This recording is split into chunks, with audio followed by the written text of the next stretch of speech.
На планете, где царствовали гигантские ящеры, а небеса были затянуты пеленой облаков, скрывающих яркое солнце, существовал мир, полный тайны ужаса. Это был мир мелового периода, существовавшего на Земле около 70 миллионов лет назад. Величественные динозавры от могучих тираннозавров до грациозных диплодоков бродили по бескрайним просторам, оставляя за собой глубокие внушительные следы. А в тенистых уголках болот, затерянных среди густых джунглей, обитала дьявольская лягушка Бельзебуфа Ампинга с размерами, сопоставимыми с детенышем динозавра. Она была хищником, способным устрашить даже самых крупных травоядных. Это дьявольское создание маскировало свое шершавое тело среди мха и водорослей, а глаза, как черные бездны, следили за каждым движением жертвы. Вокруг нее царила зловещая атмосфера перманентного ужаса, в которой даже самые смелые существа чувствовали себя не в своей тарелке. Погрузившись в древние болота, мы откроем страницы истории, полные ужасов и неожиданностей, и встретимся с существом, которое, как считают, лишь миф. Но что если этот миф был реальностью того времени? Что если дьявольская лягушка была не просто частью экосистемы, а настоящим пожирателем динозавров? Бельзебуфа Ампинга поистине устрашающее создание, которое не оставляет равнодушным никого, кто осмелится взглянуть на нее. В длину эта дьявольская лягушка могла достигать почти 1 метра, что делало ее похожей на маленькое чудовище. Тело широкое и приземистое, с массивным торсом, придающее ей внушительный вид. Толстая шершавая кожа покрыта защитной пленкой, благодаря которой Бельзебуфа Ампинга может без труда скрываться среди водорослей и мха, оставаясь незамеченной для своих жертв. Ее мощные челюсти, напоминающие пасть хищника, способны с легкостью разорвать плоть. Внутри этих челюстей прячется широкий ряд острых зубов, готовых вонзиться в любую добычу, оказавшуюся в пределах досягаемости. Каждое движение лягушки-монстра пронизано грацией и силой, что делает ее опасным хищником в этом древнем мире. Впечатляют ее мощные ноги, которые служат не только для передвижения, но и для прыжков. Они позволяют ей легко передвигаться между водоемами и захватывать свою добычу с неожиданной быстротой. Ее прыжок похож на стремительный полет пули. Ее тело взмахивает воздух, оставляя за собой лишь всплеск и круги на воде. Сильные ноги позволяют ей отлично маневрировать, что делает дьявольскую убийцу еще более непредсказуемой в схватке. Бельзебуфа Ампинга – это не просто животное, это воплощение древнего страха внезапной смерти.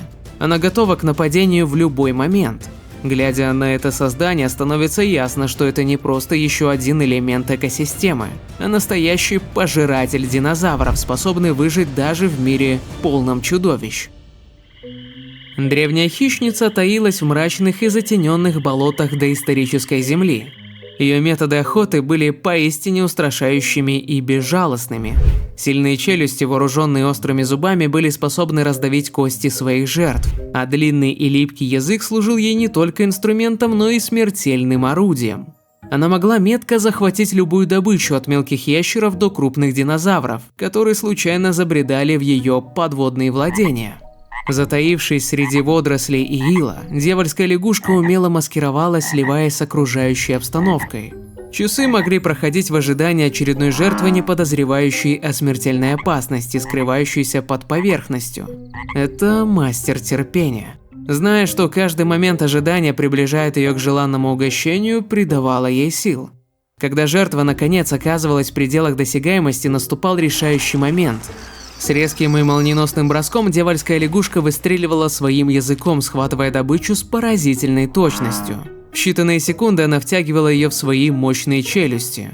Этот процесс от затаивания до атаки превращал охоту в настоящее искусство убийства, где каждая мелочь была продумана до совершенства. В этом мрачном королевстве иначе было нельзя, ведь выживал только сильнейший. Леса, наполненные ароматами экзотических растений, были одновременно и ее домом, и ловушкой для неосторожных существ. Здесь, в тени высоких деревьев, где солнечные лучи едва пробивались сквозь листву, располагались обширные водоемы, болота и реки, которые служили идеальным убежищем для этой древней хищницы. Дьявольская лягушка предпочитала места с высокой влажностью, где тепло и сырость создавали идеальные условия для ее существования. Глубокие затененные болота, заполненные стоячей водой и пышной растительностью, были ее излюбленным местом. Именно здесь она могла легко охотиться, затаиваясь среди водорослей и ила, не опасаясь быть замеченной. Не была исключением и река, которая тоже являлась важной частью ее сферы интересов. Она обеспечивала доступ к разной добыче, приходящей на водопой. Однако не все коту масленица, и жизнь в этих тропиках была полна опасностей и для нее. Конкуренция за пищу, борьба за территорию и угрозы со стороны более крупных хищников заставляли дьявольскую лягушку быть бдительной и осторожной. Она умела адаптироваться к изменениям в окружающей среде, находя укрытия в норах среди корней деревьев или под камнями. Ее образ жизни был не только борьбой за выживание, но и искусством маскировки и терпения, что делало ее одной из самых грозных хищниц своего древнего мира.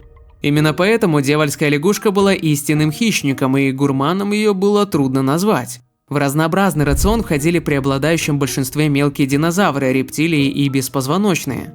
В условиях тропических лесов мелового периода, где жизнь кипела и изобиловала разнообразием, дьявольская лягушка стала вершиной пищевой цепи, способной поглощать все, что попадалось на ее пути. Но славная лягушка не ограничивалась только динозаврами, рептилиями и беспозвоночными. Ее богатый рацион дополнялся разнообразными насекомыми и моллюсками. На болотах среди камышей и водорослей к ней на зубок попадалась не только легкая добыча, но и более крупные представители фауны – большие ящерицы и змеи. Она использовала свои прекрасные мощные челюсти и острые зубки, чтобы разрывать их тела на куски. Каждая охота становилась не просто вопросом выживания, но и демонстрацией сил природы, где дьявольская лягушка проявляла свою ловкость и умение адаптироваться к окружающей среде. Это была жизнь, полная для ее жертв опасностей и азартных моментов. Любой сопоставимый с ней по размерам зверек мог стать частью ее обеденного меню. В мрачных глубинах своей родной среды обитания дьявольская лягушка превращается в бесшумного хищника, невидимого для своих жертв. Она таится в густых зарослях водных растений, и только ее глаза, следящие за каждым движением, могут выдать ее присутствие. Не подозревающие ни о чем динозаврики, мирно пасущиеся неподалеку, не догадываются, что они уже превратились в мишень для этой жуткой хищницы. Скрытность и терпение – именно они ведут ее к очередному, возможно, последнему обеду. Как только жертва оказывается в пределах досягаемости, лягушка словно тень вылетает из своего укрытия. Мощные задние конечности распрямляются, и она делает бросок. В воздухе слышен треск, ее челюсти захлопываются, оставляя жертву без шанса на спасение. Но эта лягушка не просто хищник, это умелый стратег. Она знает, как манипулировать своим окружением, создавая ловушки из высоких трав и густых зарослей.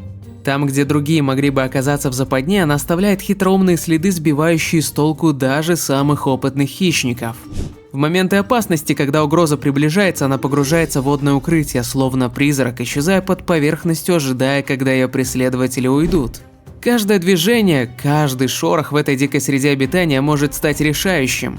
В мире, полном жестокой конкуренции и хищнической борьбы, дьявольская лягушка не просто выживает, она правит. В мире, где каждое мгновение наполнено напряжением, каждое дыхание – предвестие неожиданного поворота событий, и лишь она знает, кто станет следующей жертвой в этой бесконечной игре на выживание. Но у всего есть начало и конец. Появление такого чуда древней природы связано с длительной эволюцией, отбором оптимальных свойств для его выживания в суровом доисторическом мире. Поэтому достоверно сказать, почему лягушка стала такой, еще можно, а вот дату его рождения определить невозможно. В конце мелового периода Земля переживала настоящие климатические качели. Глобальное потепление и подъем уровня моря заставили экосистему меняться так быстро, что даже дьявольская лягушка за ней не поспевала. Влажные места, где она могла ловить свою добычу и устраивать вечеринки с размножением, начали исчезать. А мелкие динозавры, которые были ее любимым фастфудом, могли начать мигрировать в поисках лучших условий. Так что дьявольская лягушка осталась без ужина, а это, согласись, не самый приятный способ уйти в небытие. А потом пришло время, когда мелкие динозавры, такие как гипсилофодоны, просто пропали. Эти крошечные зверьки составляли основной рацион нашей лягушки. Без них она оказалась в сложной ситуации. В результате популяция дьявольской лягушки начала стремительно сокращаться. Без еды, как водится, жить трудно. Но и это еще не все. Изменения в экосистеме – это цепочка взаимосвязи, где нарушение каждого звена вызывает дисбаланс. Меняется климат, становится жарче или холоднее, меняется флора на привычных местах обитания, происходит миграция или полное исчезновение какого-то вида. Так, наверное, произошло и на этот раз, когда ушли к праотцам все мелкие динозавры. Они являлись любимейшим лакомством для нашей героини. У нее случилось неизлечимое горе, даже, скорее всего, нарушился гормональный и щелочной баланс. Жизнь стала скучной и бессмысленной. Да и потом одними моллюсками сыт не будешь, да и болото любимое высохло. Поэтому дьявольская лягушка отправилась в лучший мир за лучшей долей и своим любимым деликатесом. Таким образом, вымирание дьявольской лягушки стало результатом целого набора факторов: климатических изменений, исчезновения ее любимой добычи и нарушения в экосистеме. Эта правдивая щипательная история о дьявольской лягушке показывает, как даже самые устрашающие хищники могут стать жертвами обстоятельств, которые они не в силах изменить и исчезнуть. Так что в следующий раз, как увидишь лягушку, вспомни, она не просто лягушка, а героиня забытой истории о борьбе за выживание.